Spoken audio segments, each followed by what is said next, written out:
From the KATC Weather Lab, here's Eric's forecast.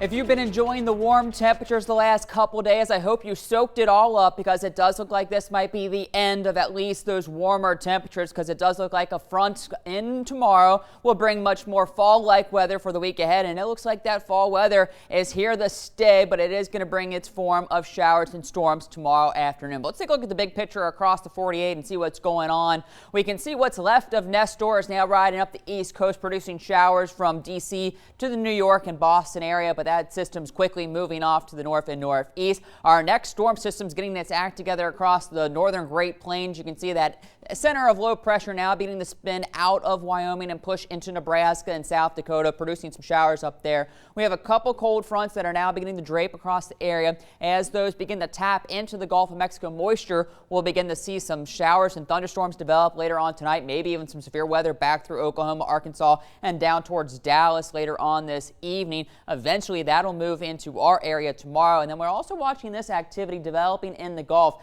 That could bring us some showers later on into the overnight hours, just some light activity, but that could potentially rob some of the energy and give us a lower chance for severe weather tomorrow. Now this afternoon, we did get a couple isolated showers to fire up with that daytime heating and the extra humidity in the atmosphere, but most of that activity has now come to an end and are pushing off to the north and northeast. So we had a mix of sun and clouds today with temperatures getting into those mid 80s, but with that southerly flow, we are seeing those tides coming up a little bit, so a coastal flood advisory continues for all of the coastal parishes and even up into Calcasieu until 11 a.m. tomorrow morning, with tides running about 1 to 2 feet above normal, especially at high tide, which will be around just after midnight later on early Monday morning. Here's how we go through the rest of our evening. There you can see some of that Gulf of Mexico moisture bringing at least some light activity, mainly for coastal parishes through the overnight and maybe into the beginning of tomorrow morning. But you do see a bulk of that rain still offshore, and then our front up to the north and northwest. Those two systems are going to kind of come together, so we might get an initial wave of moisture out of the Gulf tomorrow morning around 10 o'clock. That could bring us some light to moderate activity with those storms still back off to our north and northwest, beginning to make their way up towards Alexandria at 10 o'clock. By lunchtime, that system continues to move through, but you can see, according to this model, it then falls apart as it loses that energy as all that kind of moves over with this system. So we might get a little bit of a break before then more spotty showers through the afternoon. So that's just one scenario. It does limit our severe weather threat, and it limits just how much rain we see with this system. But the good news is most of it should be out of here for the drive home tomorrow evening. So it looks to be more of a lunchtime event for our Monday. And now taking a look at the other model, this is our NAM model. Again, it shows those light showers pushing out of the Gulf first thing tomorrow morning, so we could have at least some light sprinkles, but there's the front still off to our north and northwest. It inches closer to us again by 10 o'clock, getting closer to the northwestern portions from Alexandria to DeRidder with very strong storms.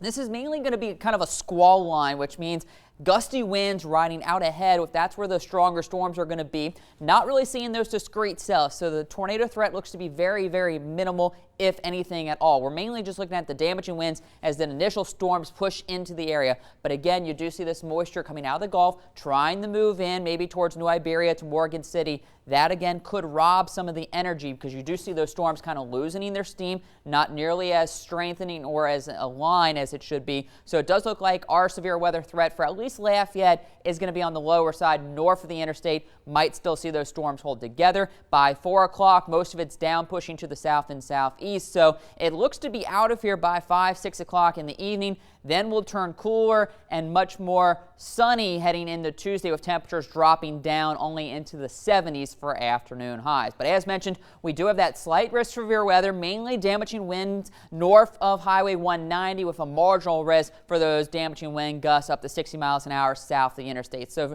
the severe weather threat looks like this. Things are relatively low, only in that one category for as far as tornadoes, flooding, and hail, just maybe up to a slight risk for those damaging wind gusts as those storms do push in tomorrow. But you can see the severe threat looks to be very, very on the low side, so not expecting widespread anything like that tomorrow afternoon.